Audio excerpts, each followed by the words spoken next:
आज आपण एका अशा संकल्पनेवर सखोल चर्चा करणार आहोत जी आपल्यापैकी अनेकांना कदाचित परिचित असेल. हां, लॉ ऑफ अट्रॅक्शन. अगदी आकर्षणाचा सिद्धांत किंवा लॉ ऑफ अट्रॅक्शन हे शब्द आपण ऐकले आहेत, पण आजचा उद्देश केवळ त्याची ओळख करून देणं नाही. बरोबर. आपल्या एका श्रोत्यानं पाठवलेल्या काही स्रोत साहित्याच्या आधारे आज आपण या सिद्धांताच्या केवळ वरच्या थराखाली काय दडलंय याचा शोध घेणार आहोत. हो.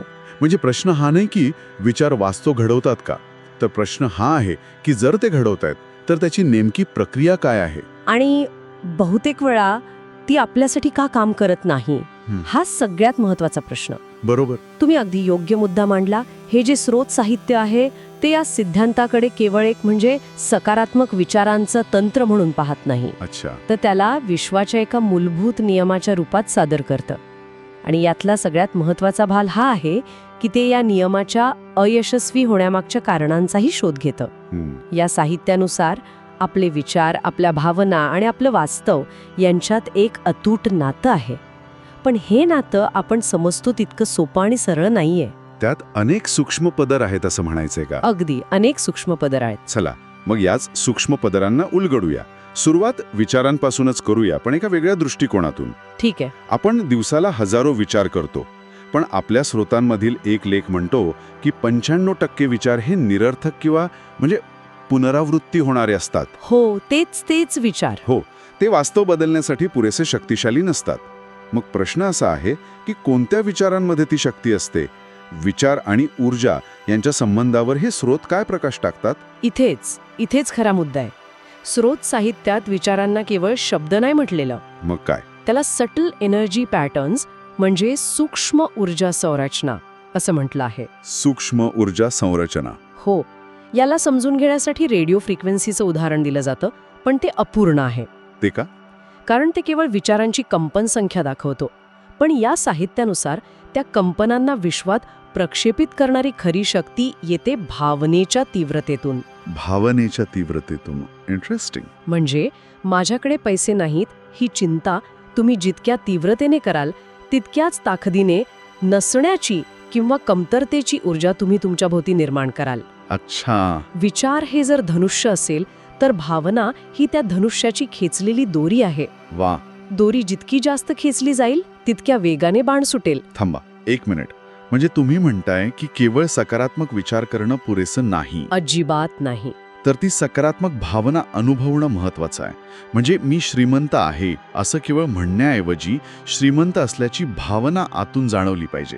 अगदी. पण हे तर खूप कठीण आहे, विशेषतः जेव्हा तुमची खरी परिस्थिती अगदी उलट असेल. अगदी बरोबर. आणि हेच या सिद्धांताचं पहिलं फेलियर पॉइंट आहे, ज्यावर आपल्या स्रोतांमध्ये खूप भर दिला आहे. अच्छा. लोक विचारांची नक्कल करतात पण भावनांची निर्मिती करू शकत नाहीत. स्रोत याला व्हायब्रेशनल डिसोनन्स किंवा कंपनात्मक विसंगती असं म्हणतात. कंपनात्मक विसंगती. हो, तुमचे शब्द म्हणतात समृद्धी, पण तुमची प्रत्येक पेशी ओरडत असते गरिबी. आणि निसर्ग किंवा हे विश्व ते तुमच्या शब्दांना नाही तर तुमच्या मूळ कंपनांना, तुमच्या मूळ भावनेला प्रतिसाद देतं. ते तुमच्या आतल्या सत्याचा आरसा आहे, तुम्ही जगाला दाखवत असलेल्या मुखवट्याचा नाही. हे ऐकून मला एक प्रश्न पडतोय. जर आपले विचार आणि भावना इतक्या शक्तिशाली आहेत तर मग बहुतेक लोकांचं आयुष्य मनासारखं का नसतं. मला वाटतं याचं उत्तर आपल्या स्रोतांमध्येच दडलंय आणि ते आपण स्वतःला विचारत असलेल्या प्रश्नांमध्येच आहे. बरोबर. हो, पण हे केवळ सकारात्मक प्रश्न विचारा इतकं सोपं नाहीये. अच्छा. स्रोत साहित्य ह्याच्या मुळाशी जातं. ते काय म्हणतं की आपलं मन हे एक समस्या सोडवणारं यंत्र आहे. तुम्ही त्याला जो प्रश्न द्याल ते त्याचं उत्तर शोधून काढेल. जेव्हा एखादी व्यक्ती विचारते माझ्याच आयुष्यात असं का घडतं, तेव्हा तिचं मन कामाला लागतं आणि तिच्याच आयुष्यात असं का घडतं याची 100 कारणं शोधून तिच्या समोर ठेवतं. जसं की कारण तुझं नशीब खराब आहे, कारण तू कमी पडतोस, कारण तुझ्याकडे संधी नाहीत. आणि या उत्तरांमुळे काय होतं, तिची मूळ नकारात्मक भावना आणखी तीव्र होते. म्हणजे आपण नकळतपणे स्वतःलाच एका नकारात्मक चक्रात अडकून घेतो. अगदी, एका दुष्ट चक्रात. पण मग यावर उपाय काय. स्रोत साहित्य कोणता पर्यायी अधिक शक्तिशाली प्रश्न सुचवतं. खरा आणि शक्तिशाली प्रश्न हा आहे, मी दिवसभर माझ्या मनात कोणते विचार आणि कोणत्या भावनांना सर्वाधिक थारा देत आहे. हा प्रश्न वेगळा आहे. हो, कारण हा प्रश्न दोष देणारा नाही तर तो एका निरीक्षकाचा आहे. तो तुम्हाला तुमच्या मानसिक सवयींबद्दल जागरूक करतो. म्हणजे सेल्फ अवेअरनेस. एक्झॅक्टली. आणि स्रोत साहित्य सांगतं की आयुष्य आपल्याशी वाद घालत नाही, ते पूर्णपणे तटस्थ आहे. तटस्थ. हो. जसं गुरुत्वाकर्षणाचा नियम तुम्ही संत आहात की चोर हे पाहून बदलत नाही, तो सर्वांसाठी सारखाच काम करतो. तसाच हा ऊर्जेचा नियम सुद्धा. तो केवळ तुमच्या डॉमिनंट व्हायब्रेशन म्हणजे प्रबळ कंपनांना प्रतिसाद देतो. प्रबळ कंपन हा शब्द महत्वाचा आहे. म्हणजे एक दोनदा केलेला सकारात्मक विचार नाही, तर दिवसभरात जी भावना किंवा जो विचार तुमच्यावर सर्वाधिक राज्य करतो तो. बरोबर. पण हे ऐकल्यावर काही जणांना वाटू शकतं की ही सगळी जबाबदारी स्वतःवर घेणं खूप जास्त आहे. हो, हे वाटू शकतं. इतालाच दोष देण्याचा आरोप नेहमी होतो. आपल्या स्रोतांमध्ये यावर काही भाष्य आहे का? हा एक अत्यंत महत्वाचा आणि संवेदनशील मुद्दा आहे. आणि हो, आपल्या स्रोतांमध्ये यावर सविस्तर चर्चा आहे. काय म्हणतात ते? ते स्पष्ट करतात की हा सिद्धांत वैयक्तिक पातळीवर जेवढा लागू होतो तेवढाच तो सामूहिक पातळीवरही होतो. सामूहिक पातळीवर म्हणजे कलेक्टिव्ह लेवलवर. हो. एखादी सामाजिक किंवा राष्ट्रीय आपत्ती ही केवळ एका व्यक्तीच्या विचारांचं फळ नसते, तर ती त्या समाजाच्या सामूहिक चेतनेच्या कंपनांचं प्रतिबिंब असू शकते. अच्छा. आणि दुसरी गोष्ट, स्रोत साहित्य जबाबदारी आणि दोष यातला फरक खूप छान स्पष्ट करतं. तो काय आहे? जबाबदारी स्वीकारणं म्हणजे हे मी घडवलं हे मान्य करून ते बदलण्याची शक्ती स्वतःकडे घेणं, आणि दोष देणं म्हणजे स्वतःला किंवा दुसऱ्याला कमी लेखणं. हा नियम दोष देण्यासाठी नाही, तर शक्ती देण्यासाठी आहे. Power to change. येस. तो सांगतो की परिस्थिती कितीही वाईट असली तरी तुमच्या विचारांना आणि भावनांना बदलण्याचा पर्याय तुमच्याकडे नेहमीच असतो. ठीक आहे. म्हणजे ही संकल्पना एकाकी व्यक्तीची नाही, तर आपण सर्व एका ऊर्जावान समुद्रात एकमेकांशी जोडलेले आहोत याकडे निर्देश करते. अगदी. आणि ही कल्पना काही नवीन नाहीये. मला वाटतं आपल्या स्रोतांमध्ये इतिहासातील दाखले आहेत जे सांगतात की हे ज्ञान वेगवेगळ्या रूपात हजारो वर्षांपासून अस्तित्वात आहे. हो. आणि हेच या सिद्धांताला अधिक वजनदार बनवतं. हे कुठल्या तरी नवीन युगातलं फॅड नाहीये. उदाहरणार्थ गौतम बुद्धांचं एक प्रसिद्ध वचन आहे, मनोपुब्बंगमा धम्मा मनोसेठा मनोमाया. अर्थात सर्व गोष्टींची सुरुवात मनाने होते, मनच सर्वश्रेष्ठ आहे, सर्व काही मनोमय आहे. यात ते स्पष्टपणे सांगतात आहेत की तुमचं वास्तव हे तुमच्या मनाचीच निर्मिती आहे. खरंय. हेच सत्य संत कबीरांनी त्यांच्या दोह्यांमध्ये वेगळ्या शब्दांत मांडलं, जैसा चिंतन होय वैसाही बन जाय.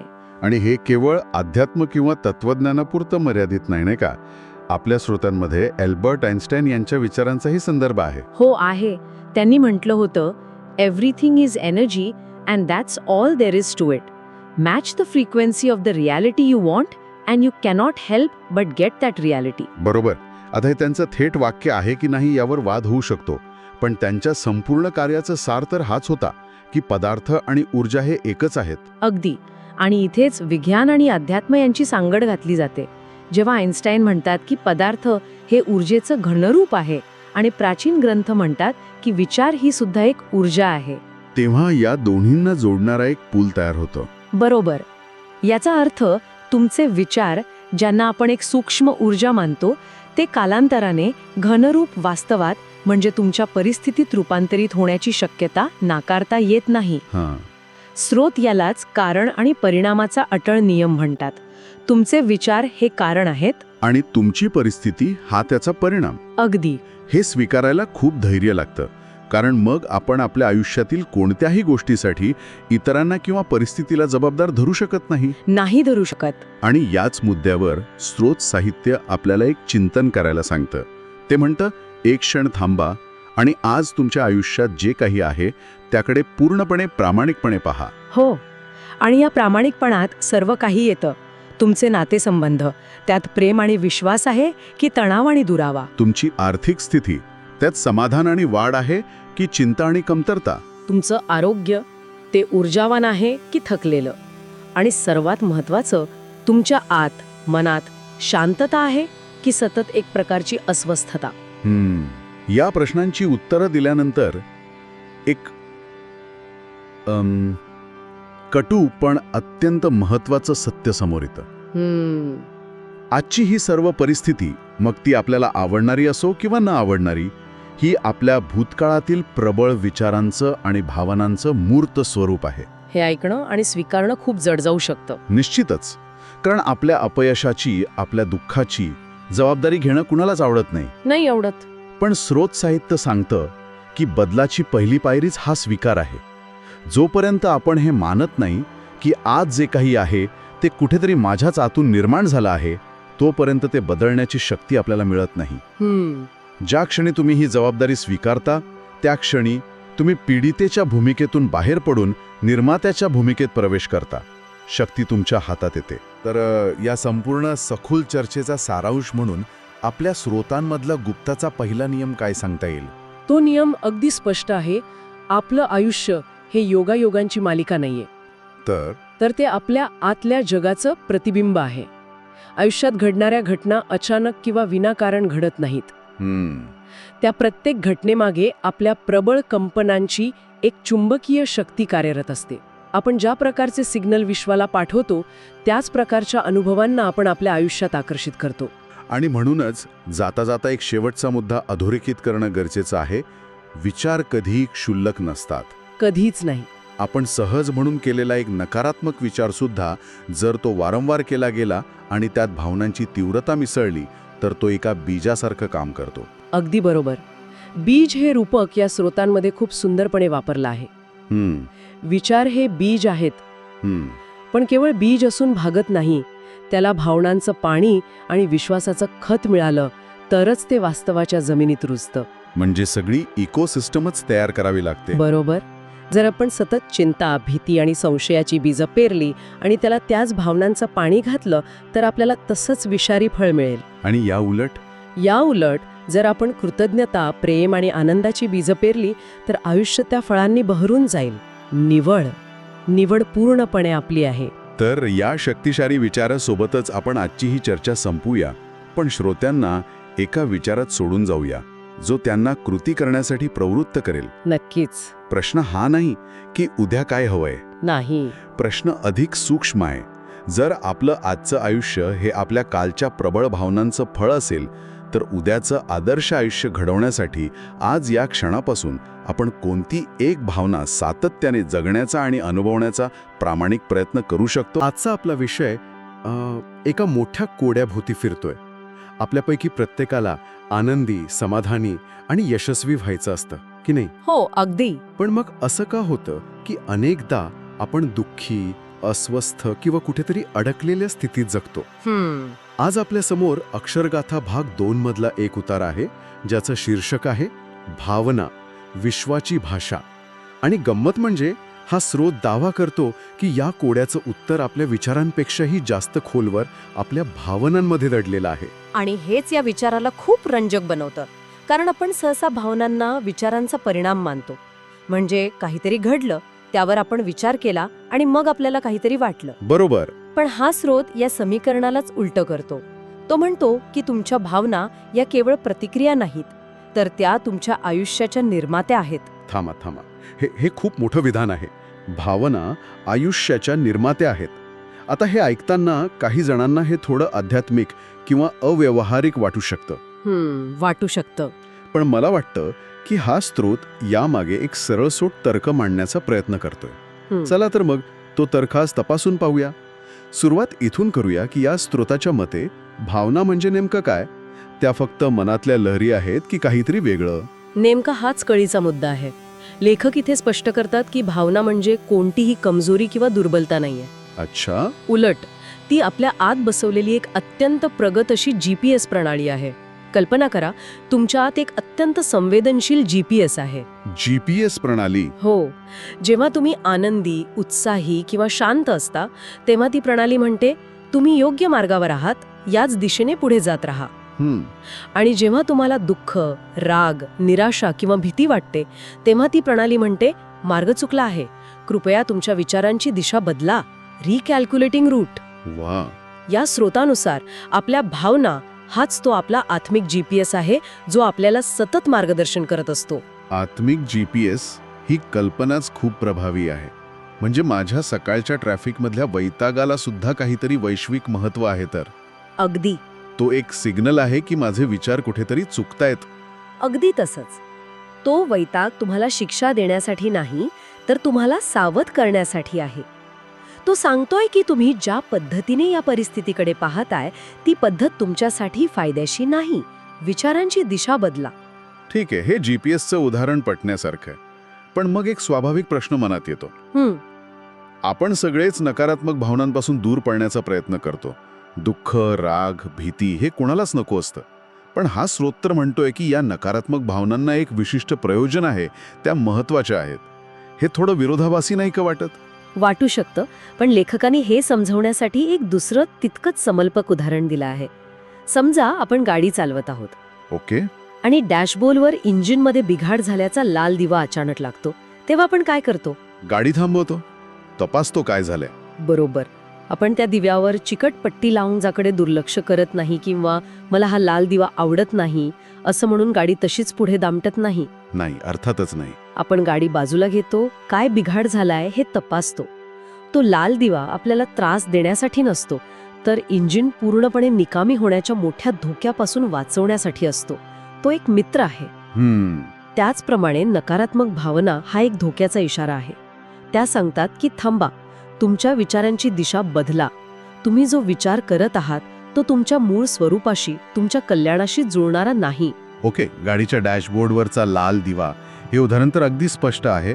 पण मग इथे माझा पुढचा प्रश्न तयार होतो. विचारा. जर हा इशारा इतका स्पष्ट असेल, जर हा लाल दिवा इतका प्रखर असेल, तर मग कित्येक लोक वर्षानुवर्षे त्याच धोक्याच्या परिस्थितीत का राहतात? त्या लाल दिव्याकडे दुर्लक्ष करून गाडी का चालवत राहतात?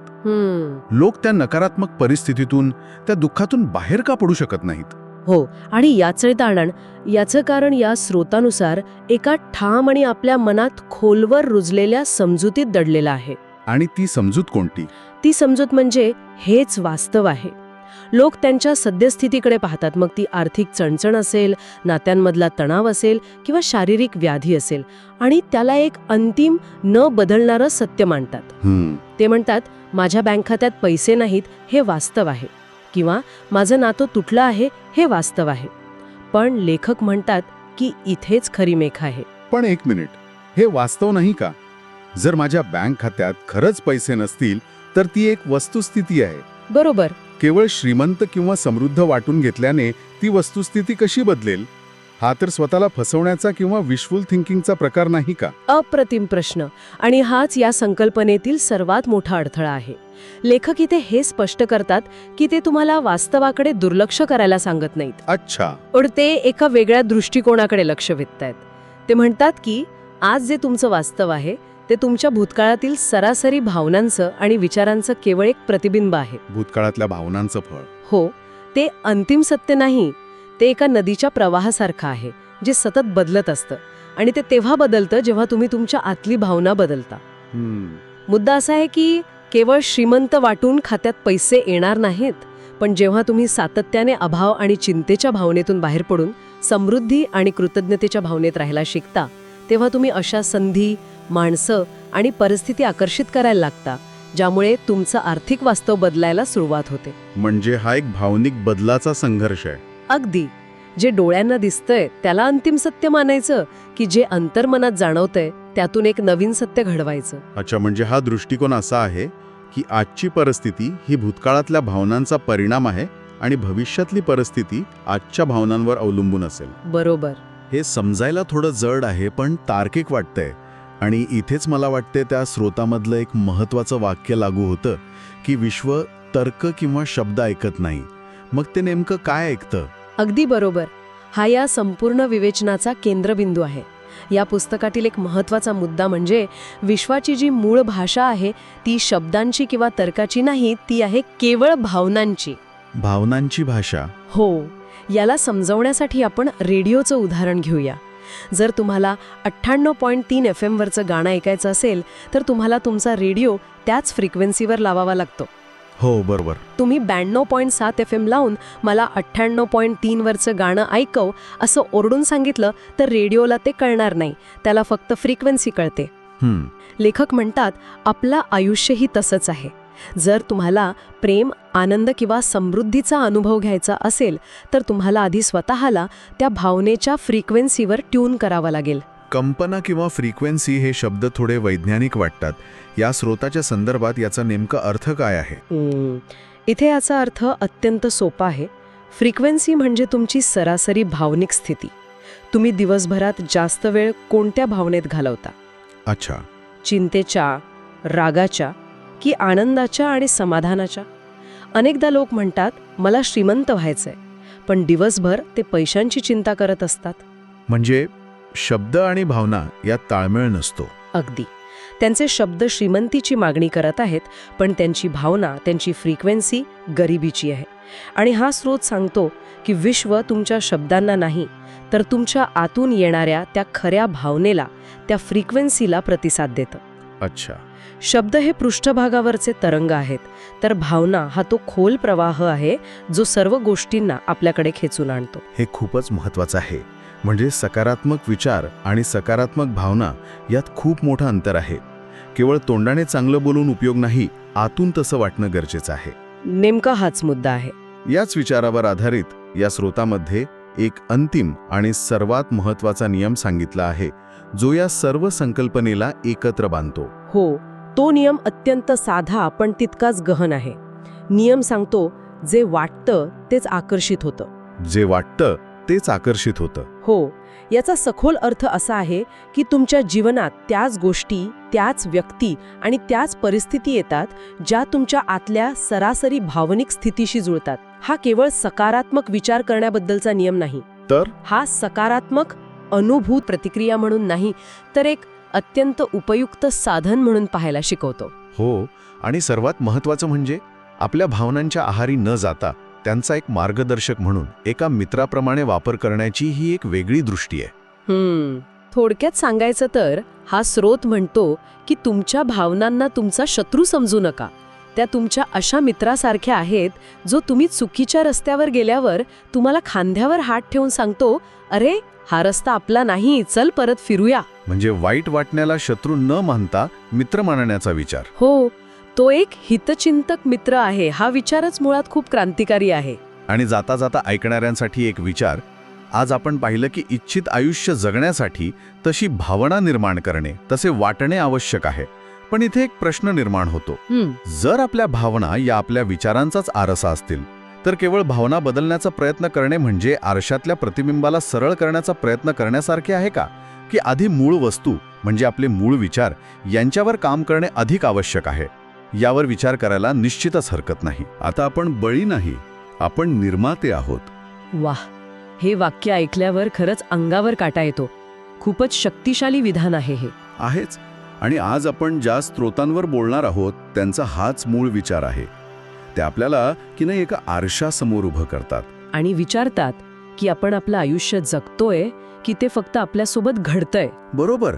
बहुतांश आयुष्य हे नकळत एका डिफॉल्ट मोडवर जगलं जातं, असं हे स्रोत आपल्याला सांगतात. हो, आणि हा डिफॉल्ट मोड हे समजून घेणं खूप महत्वाचं आहे.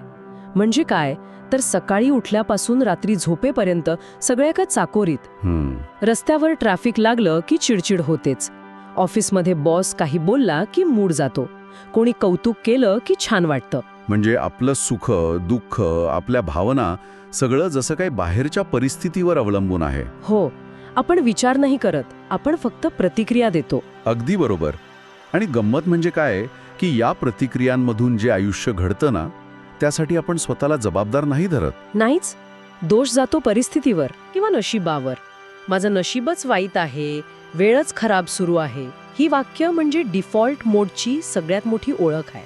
पण स्रोत आपल्याला सांगतात की हा फक्त एक पर्याय आहे, हे एकमेव सत्य नाही. हो, इथेच तर खरा मुद्दा आहे. म्हणजे या स्रोतानुसार आपण यातून बाहेर पडू शकतो. मग तो प्रवास नक्की कसा करायचा? या बळीच्या भूमिकेतून बाहेर पडून आपल्या आयुष्याचा ताबा घेणाऱ्या निर्मात्याच्या भूमिकेत कसं शिरायचं?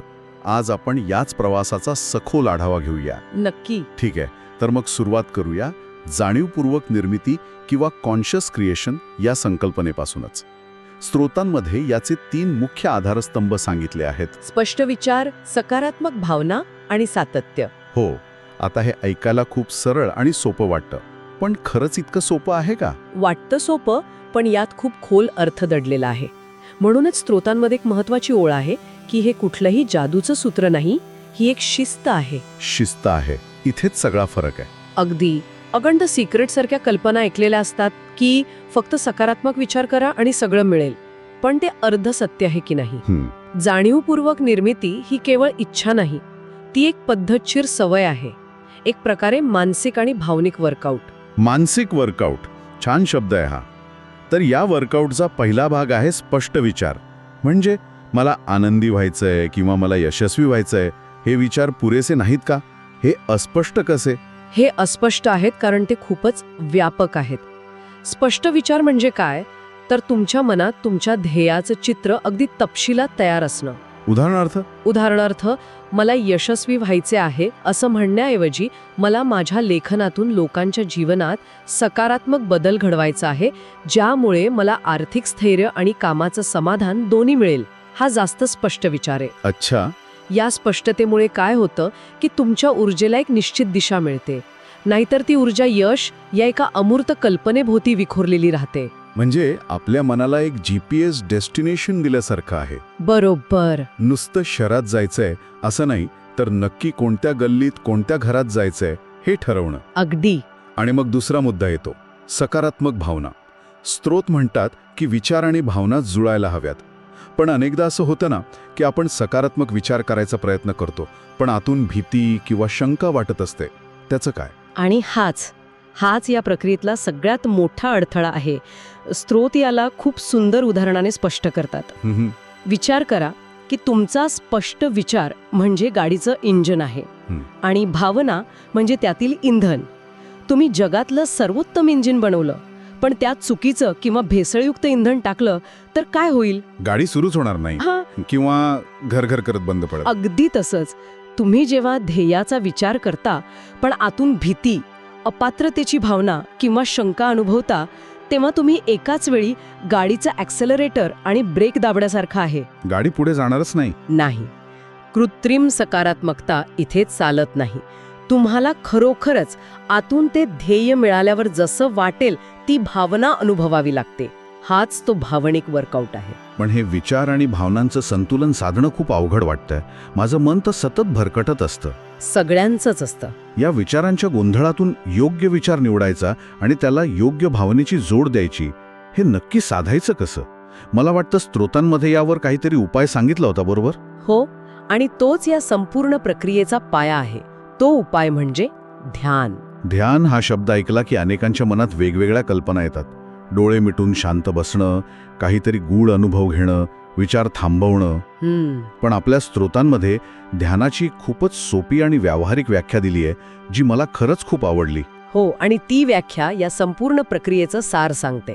स्त्रोतामध्ये म्हटलं आहे, ध्यान म्हणजे विचार बंद करणं नाही, ध्यान म्हणजे विचार निवडणं. हाच तो फरक आहे. हा खूप मोठा गैरसमज आहे की ध्यानात आपलं मन पूर्णपणे रिकामं, विचार शून्य व्हायला हवं. खरं तर तसं करणं जवळजवळ अशक्य आहे.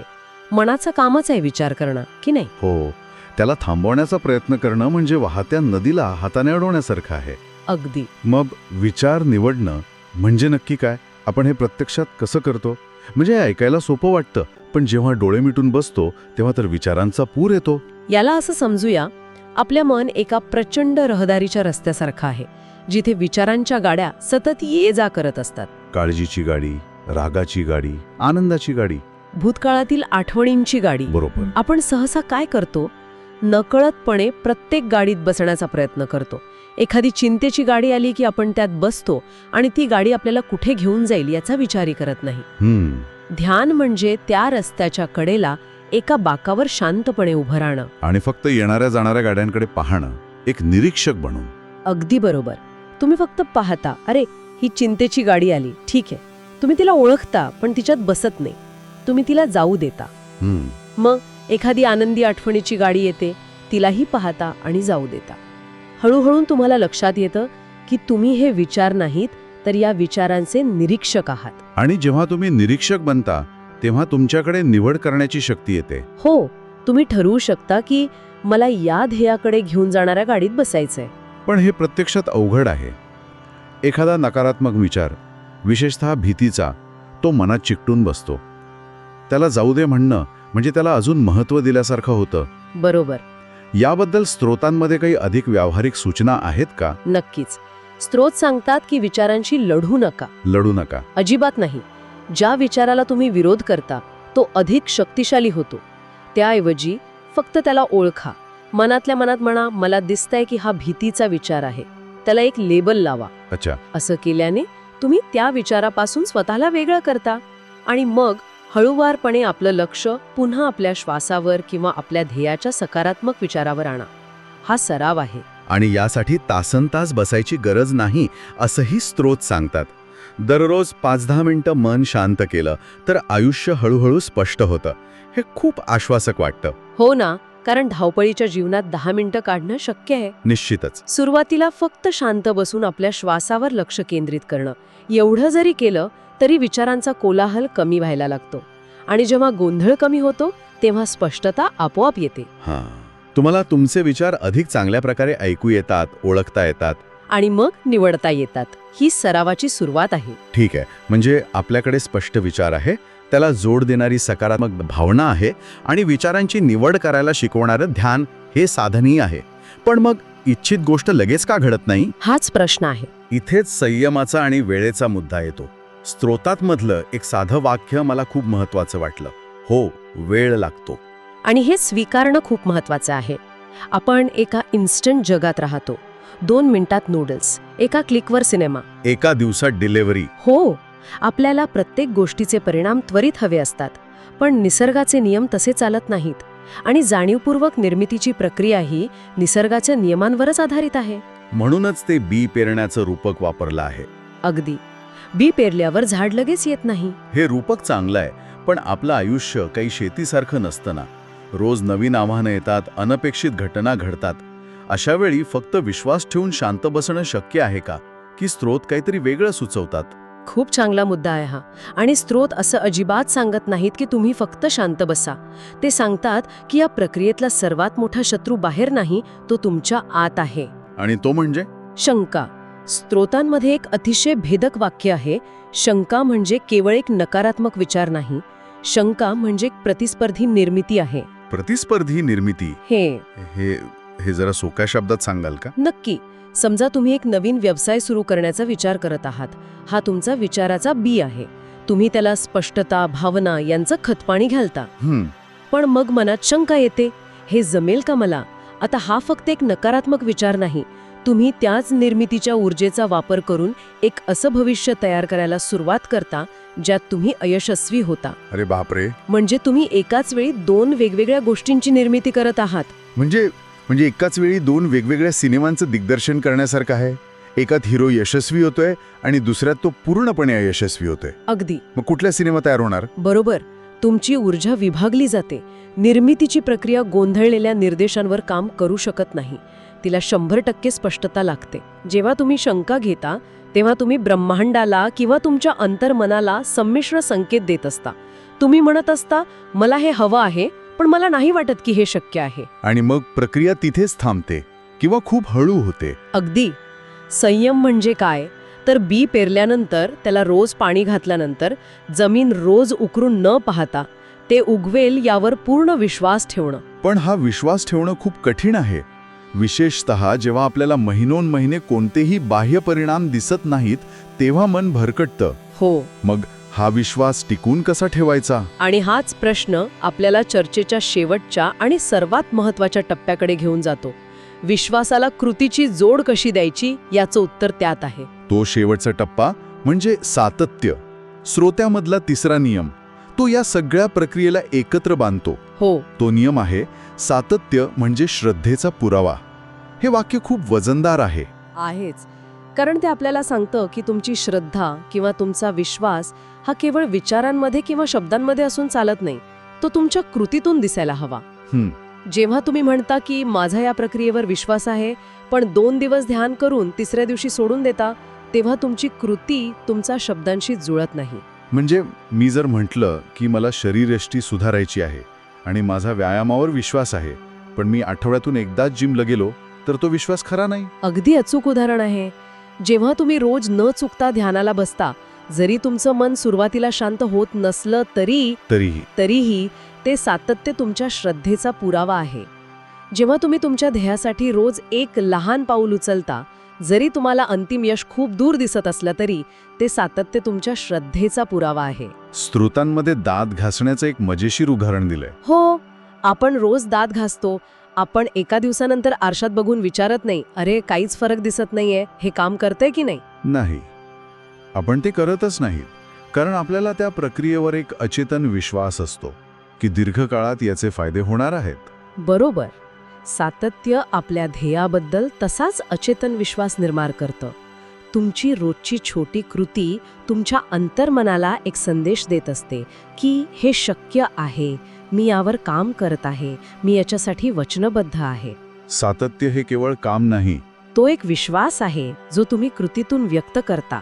आणि याचा अर्थ असाही होतो की सातत्य शंकेला कोणतीही जागा देत नाही. कारण जेव्हा तुम्ही कृतीत व्यस्त असता तेव्हा शंकेचे विचार मनात यायला वावच मिळत नाही. तुमची कृतीच तुमच्या विश्वासाला सतत बळ देत राहते. हो, शेतकऱ्याचं उदाहरण पुन्हा घेऊया. तो बी पेरतो, पाणी घालतो आणि मग घरी जाऊन झोपत नाही. तो रोज शेताची राखण करतो, तण काढतो, खत घालतो. त्याला माहीत असतं की योग्य वेळी पीक येणारच आहे. हे त्याचं सातत्यच त्याच्या श्रद्धेचा पुरावा आहे. म्हणजे जाणीवपूर्वक निर्मितीमध्ये आपण जे काही करतो, स्पष्ट विचार, सकारात्मक भावना, ध्यान, या सगळ्याला जर सातत्याची जोड नसेल तर ते अपूर्ण आहे. सातत्य त्या प्रक्रियेला पूर्णत्व आणतं. तर मग आजच्या या सखोल चर्चेचा आपण आढावा घेऊया. आपण सुरुवात केली डिफॉल्ट मोडमध्ये जगणाऱ्या, परिस्थितीला दोष देणाऱ्या बळीच्या भूमिकेपासून. आणि तिथून आपण आपल्या आयुष्याचे निर्माते बनण्यापर्यंतचा एक मार्ग पाहिला. हो, हा मार्ग 3 मुख्य स्तंभांवर उभा आहे. पहिला, स्पष्ट विचार, म्हणजे आपल्याला नक्की काय हवं आहे याचं तपशीलवार चित्र. दुसरा, सकारात्मक भावना. हो, त्या विचाराला दिलेली शुद्ध, भेसळ नसलेली भावनिक ऊर्जा. आणि तिसरा, सातत्य, जे आपल्या श्रद्धेचा आणि विश्वासाचा सर्वात मोठा पुरावा आहे. आपली रोजची कृती. बरोबर. आणि या प्रवासात ध्यान हे एक अत्यंत महत्त्वाचं साधन आहे, जे आपल्याला विचारांच्या त्या रहदारीत एक निरीक्षक बनून योग्य विचार निवडायला शिकवतं.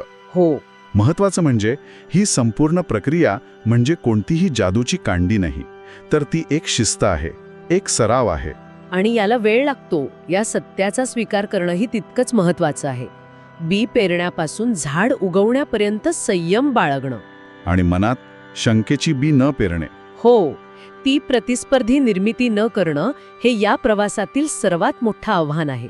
खरंच, ही एक झटपट मिळणारी गोष्ट नाही, तर आयुष्यभर करायचा एक सराव आहे. ही चर्चा संपवताना ऐकणाऱ्या प्रत्येकासाठी एक विचार सोडून जाऊ इच्छितो. स्त्रोतांमधील संकल्पनांवर आधारित हा प्रश्न आहे. आपण आज नकळतपणे आपल्या मनात कोणती शंकेची बी पेरत आहोत? अशी कोणती प्रतिस्पर्धी निर्मिती आहे जी आपण आपल्या इच्छित निर्मितीच्या विरोधात उभी करत आहोत? आपण अक्षरगाथा या मालिकेच्या शेवटच्या भागावर बोलणार आहोत आणि याचं शीर्षक आहे तुमचं आयुष्य तुमचं गुपित. आता हे शीर्षकच म्हणजे खूप मोठं आश्वासन देत आहे. बरोबर. आयुष्याचं गुपित सांगण्याचा दावा तर खूप ठिकाणी केला जातो. हो ना? तर आज आपलं मिशन हेच आहे की या दाव्याच्या आत नेमकं काय दडलंय. हे खरंच काहीतरी नवीन आहे की जुन्याच विचारांना एका नव्या आकर्षक स्वरूपात मांडलंय. आणि हे मिशन इंटरेस्टिंग आहे, कारण या मजकुराची ताकद त्याच्या साधेपणात आहे. तो सुरुवातच करतो एका प्रश्नाने, हे सगळं कशासाठी? आणि उत्तर देतो, स्वतःला ओळखण्यासाठी. पण इतकं साधं आहे की त्याचा खरा अर्थ निसटून जाऊ शकतो. त्यामुळे आज आपण या साधेपणाच्या प्रत्येक थराला उलगडून पाहूया. अगदी. चला तर मग या गुपिताच्या कुलपाची पहिली किल्ली फिरूया. सुरुवातीच्या काही ओळी आहेत ज्यांनी मला खरंच विचार करायला लावला. लेखक म्हणतात, तुम्ही लहान नाही, तुम्ही अपूर्ण नाही, तुमच्यात काही कमी नाही. पण हे सांगण्याची पद्धत जरा वेगळी आहे नाही का? म्हणजे सरळ तुम्ही महान आहात असं म्हणण्याऐवजी तुम्ही अपूर्ण नाही असं का म्हटलं असेल? इथेच तर या लेखनाची खरी गंमत आहे. अच्छा. याला आपण एक प्रकारचं मानसिक जुजुत्सू म्हणू शकतो. विचार करा, जर लेखकाने थेट म्हटलं असतं तुम्ही परिपूर्ण आहात, तर आपल्या आतला तो चिकित्सक आवाज लगेच जागा झाला असता. हो, तो लगेच म्हणाला असता काहीतरीच काय, मला माहितीये माझ्यात किती चुका आहेत. अगदी बरोबर. आपलाच मेंदू त्या विधानाला नाकारायला तयार झाला असता, एक प्रकारचा अंतर्गत विरोध.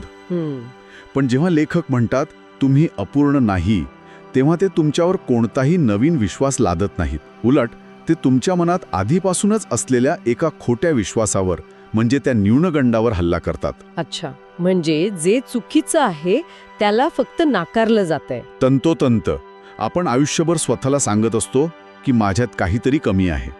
हे वाक्य त्या नकारात्मक आवाजालाच थेट आव्हान देतं. म्हणजे हे काहीतरी नवीन देण्याबद्दल नाहीये, तर आपल्यावर जी एक चुकीची धूळ बसली आहे ती फक्त झटकण्याबद्दल आहे. अगदी. म्हणूनच पुढची ओळ येते, फक्त तुम्ही विसरलात की तुम्ही कोण आहात. हे ज्ञान देण्यापेक्षा स्मृती जागृत करण्यावर जास्त भर देतं. काहीतरी नवीन शिकवण्याऐवजी जे आपल्याला आधीच माहीत होतं पण आपण विसरलो आहोत त्याची आठवण करून देते. तुम्ही स्मृती जागृत करणं म्हणालात आणि मला थेट अनेक प्राचीन भारतीय तत्वज्ञानाची आठवण झाली. हा विचार तिकडून तर नाही ना घेतला गेला? नक्कीच. याचा धागा तिथेच जुळतो. हे वेदांतातील अहम ब्रह्मास्मी सारख्या संकल्पनांचे एक आधुनिक आणि सोपं रूप आहे. अहम ब्रह्मास्मी. त्याचा शब्दशः अर्थ खूप गहन आहे, पण सोप्या भाषेत सांगायचं तर माझं मूळ स्वरूप हे ब्रह्मांडाच्या मूळ स्वरूपापेक्षा वेगळं नाही. हा मजकूर ते सांगतोय, पण कोणत्याही जड धार्मिक शब्दांशिवाय. म्हणजे गुपित बाहेर नाही, ते आतच आहे. बरोबर. फक्त त्यावर विस्मृतीचा एक पातळ पडदा आला आहे आणि या ओळी तो पडदा दूर करण्याचा पहिला प्रयत्न करतात. ठीक आहे, म्हणजे पहिला टप्पा झाला आपल्या आतल्या नकारात्मक आवाजाला शांत करणं. पण मग लेखक एक मोठं विधान करतात, ज्याला ते अंतिम सत्य असं म्हणतात. तुम्ही जे शोधत आहात ते आधीच तुमच्यात आहे. खरं सांगायचं तर हे वाक्य मी आधीही खूप ठिकाणी ऐकलंय. मग अक्षरगाथामधली ही मांडणी विशेष का ठरते? हे फक्त एक क्लिशे नाहीये का? हा प्रश्न खूप महत्वाचा आहे. आणि हो, हे वाक्य आपण अनेकदा ऐकलं आहे. पण काय आहे ना, कोणत्याही संदेशाची ताकद फक्त शब्दांत नसते, तर तो कधी आणि कसा सांगितला जातो यात असते. अक्षरगाथा या नावाचा विचार करा. अक्षर म्हणजे अविनाशी आणि गाथा म्हणजे कहाणी. बरोबर. अविनाशी तत्वाची कहाणी. शब्दांच्या या संपूर्ण प्रवासानंतर लेखक आपल्याला अशा ठिकाणी आणतात जिथे शब्दांची गरजच संपते. म्हणजे हे असं झालं की आपण एका खजिन्याचा नकाशा घेऊन प्रवास करतोय आणि नकाशाच्या शेवटी लिहिलंय, अरे खजिना तर तुमच्या खिशातच होता. अगदी उत्तम उदाहरण. या मांडणीचं वैशिष्ट्य तिच्या भावनिक आणि बौद्धिक क्रमात आहे. आधीच्या ओळी तुम्ही अपूर्ण नाही. हो, त्या आपल्या भावनिक अवस्थेला आधार देतात. त्या आपल्या न्यूनगंडाला शांत करतात. आणि एकदा का आपलं मन थोडं शांत झालं, मग तो बौद्धिक साक्षात्कार घडवला जातो. बरोबर. ते आधीच तुमच्यात आहे. गोंधळलेल्या मनाला हे सांगितलं असतं तर ते झटकून टाकलं गेलं असतं. पण आधी मनाला आधार देऊन मग सत्य सांगितलं जाते. त्यामुळे ते केवळ एक विचार न राहता एक अनुभव बनण्याची शक्यता वाढते. पण इथे एक व्यावहारिक प्रश्न उभा राहतो. जर मला हवं असलेलं सगळं माझ्या आतच असेल, जर मी आधीच पूर्ण असेन, तर मग मी काही मिळवण्यासाठी प्रयत्न का करू? नवीन गोष्टी का शिकू? यामुळे एक प्रकारची निष्क्रियता नाही कळणार माणसात? हा एक उत्कृष्ट आणि अत्यंत महत्त्वाचा मुद्दा आहे. आणि इथेच या तत्वज्ञानाचा चुकीचा अर्थ घेतला जाऊ शकतो. हा मजकूर प्रयत्न करू नका असं अजिबात सांगत नाही. तो सांगतो की तुमच्या प्रयत्नामागची प्रेरणा बदला. प्रेरणा बदला म्हणजे नेमकं काय? बघा, 2 प्रकारच्या प्रेरणा असतात. एक असते अभावातून येणारी प्रेरणा. अच्छा. म्हणजे माझ्यात आत्मविश्वास कमी आहे म्हणून मला स्टेजवर जाऊन भाषण द्यायला शिकलं पाहिजे. इथे प्रत्येक कृती एका कमतरतेच्या भावनेतून जन्माला येते. आणि दुसरी प्रेरणा असते परिपूर्णतेतून येणारी. म्हणजे माझ्यात जे आहे ते व्यक्त करण्यासाठी मी काहीतरी करते, असं काहीचं. अगदी बरोबर. माझ्याकडे सांगण्यासारखं काहीतरी आहे म्हणून मी भाषण देतोय, किंवा माझ्याकडे कौशल्य आहे म्हणून मी काम करतोय. दोन्ही केसेसमध्ये कृती तीच आहे, पण एकामागे भीती आहे आणि दुसऱ्यामागे आनंद. परफेक्ट. पहिल्यामध्ये भीती आणि असुरक्षितता आहे, तर दुसऱ्यामध्ये आनंद आणि स्वअभिव्यक्ती आहे. हा मजकूर आपल्याला त्या दुसऱ्या प्रकारच्या प्रेरणेकडे घेऊन जाण्याचा प्रयत्न करतोय. तो आळशी नाही बनवत. वा, हा फरक खरंच खूप सूक्ष्म पण खूप महत्वाचा आहे. ठीक आहे, ही फिलॉसॉफी पटली. पण आता आपण याला आजच्या जगात आणूया. हे 8 डोकावून पहा वगैरे विचार आजच्या काळात म्हणजे 2026 मध्ये कसे टिकणार? आपलं तर सगळं जगच याच्या विरोधात काम करतं असं वाटतं. आपले फोन, आपलं करिअर सगळं बाहेर पाहायला भाग पाडतं. खरं तर म्हणूनच या विचाराची आज पूर्वीपेक्षा कित्येक पटीने जास्त गरज आहे. आजच्या जगाला आपण एक अपूर्णता निर्माण करणारी मशीन म्हणू शकतो, विशेषतः सोशल मीडिया आणि हसल कल्चर. बरोबर, हसल कल्चर. पण हसल कल्चर तर आजकाल तरुणांसाठी एक मंत्रच बनला आहे. ग्राइंड करा, यशस्वी व्हा. यात काही चूक आहे? मुळात कष्ट करण्यात काहीच चूक नाही, पण हसल कल्चरचा छुपा संदेश काय आहे तो पहा. तो काय आहे? तो आहे, तुम्ही जसे आहात तसे पुरेसे नाही, तुम्ही अजून कष्ट करायला हवेत, 24 तास काम करायला हवं. हा सतत एका अपूर्णतेच्या भावनेला खतपाणी घालतो. म्हणजे यश हे ध्येय न राहता स्वतःला पुरेसं सिद्ध करण्याची एक न संपणारी शर्यत बनते. अगदी. आणि त्याचा शेवट बहुतेकदा बर्नआउटमध्येच होतो. आणि सोशल मीडिया तर याच आगीत तेल ओतण्याचं काम करतं. ते सतत आपल्याला इतरांच्या आयुष्याची बेस्ट व्हर्जन दाखवत राहतं. नेमका तोच मुद्दा. कोणाची तरी सुट्टीचे फोटो, कोणाची तरी प्रमोशनची बातमी, आणि ते पाहून आपल्या आयुष्यात काहीतरी कमी आहे असं वाटायला लागतं. तुम्ही कोणाच्या तरी प्रवासाचा 10वा अध्याय पाहता आणि त्याची तुलना तुमच्या स्वतःच्या पहिल्या अध्यायाशी करता. हे स्वाभाविकपणे न्यूनगंड निर्माण करतं. अशा परिस्थितीत अक्षरगाथाचा हा संदेश म्हणजे त्या धावत्या गाडीला लावलेला एक शक्तिशाली ब्रेक आहे. तो आपल्याला थांबून विचारायला लावतो, मी ही शर्यत का धावतोय आणि मला खरंच कुठे पोचायचंय. बरोबर. तो बाह्य यशाला नाकारत नाही, पण तो सांगतो की आत्मस्वीकृतीशिवाय मिळवलेलं यश पोकळ असतं. ठीक आहे, म्हणजे आपण समस्या समजून घेतली, त्यावरील तात्विक उपायही पाहिला, पण मग हे सगळं प्रत्यक्षात कसं आणायचं? आणि इथेच मला वाटतं या मजकुराचा शेवटचा भाग येतो. त्यात एक नियम दिला आहे जो खूपच व्यावहारिक वाटतो. विचार बदला, भावना बदला, आयुष्य बदलेल. हे तर एखाद्या सेल्फ हेल्प पुस्तकातलं वाक्य वाटतं. याचं त्या गहन तत्वज्ञानाशी काय नातं आहे? हे वाक्य म्हणजे त्या संपूर्ण तत्वज्ञानाचा ॲक्शन प्लॅन आहे. एका मोठ्या सिद्धांताचं सार काढून दिलेलं एक कृती करण्यायोग्य सूत्र आहे. ओके. हे आधुनिक मानसशास्त्रातील कॉग्निटिव्ह बिहेवियरल थेरपी म्हणजे सीबीटीच्या सिद्धांताशी मिळतं जुळतं आहे. अच्छा, सीबीटी बद्दल मी ऐकलंय, पण ते इथे कसं लागू होतं? एखादं सोपं उदाहरण देऊन सांगाल का? नक्कीच. समजा एका विद्यार्थ्याच्या मनात परीक्षेच्या आधी विचाराला, मी या परीक्षेत नक्की नापास होणार, हा झाला विचार. ठीक आहे. या विचारामुळे त्याच्या मनात कोणती भावना निर्माण होईल? भीती, चिंता. हां, भावना. हो, अस्वस्थता. आता या भीतीमुळे त्याला अभ्यास करायला उत्साह वाटेल का? नाही. उलट तो अभ्यास टाळे आणि परिणाम काय होईल? तो खरंच परीक्षेत कमी गुण मिळवू शकतो. म्हणजे त्या एका विचाराने त्याचं आयुष्य घडवलं. आणि मग हा नियम वापरून तो हे कसं बदलू शकतो? तो त्या पहिल्या विचाराला आवाहन देऊ शकतो. मी नापास होणार या विचाराऐवजी तो जाणीवपूर्वक असा विचार निवडू शकतो की मी माझा अभ्यास केला आहे आणि मी माझा सर्वोत्तम प्रयत्न करेन. विचार बदलला. हो. आता हा नवीन विचार भीती निर्माण करतो का? नाही. तो आत्मविश्वास किंवा किमान एक प्रकारची शांतता निर्माण करतो.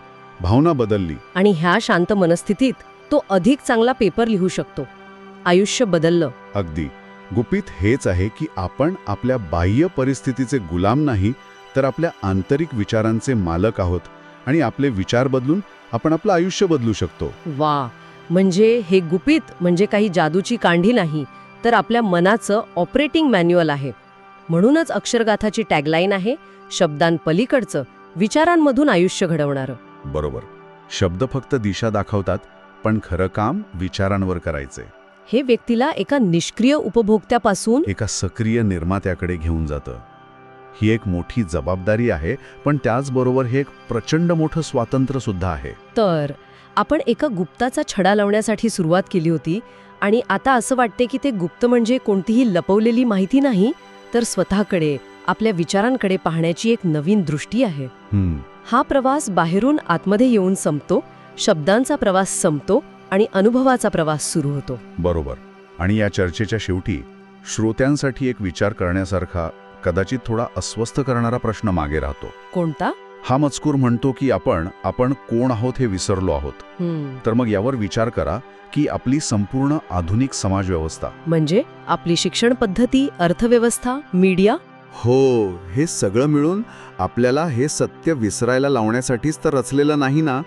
कारण जी व्यक्ती स्वतःला पूर्ण आणि समाधानी समजते, तिला वस्तू विकणं किंवा तिला नियंत्रित करणं कदाचित तितकं सोपं नसतं. या विचारासोबतच आजची ही चर्चा आपण इथेच थांबूया. अक्षरकथाकडून एक नम्र विनंती, जर आजचं हे शांत विचार मंथन तुमच्यासाठी अर्थपूर्ण ठरलं असेल तर अक्षरकथाला लाईक, सबस्क्राईब आणि शेअर करणं ही एक नम्र विनंती. हे होतं अक्षरकथा, शब्दांपलीकडचं, विचारांमधून आयुष्य घडवणारं.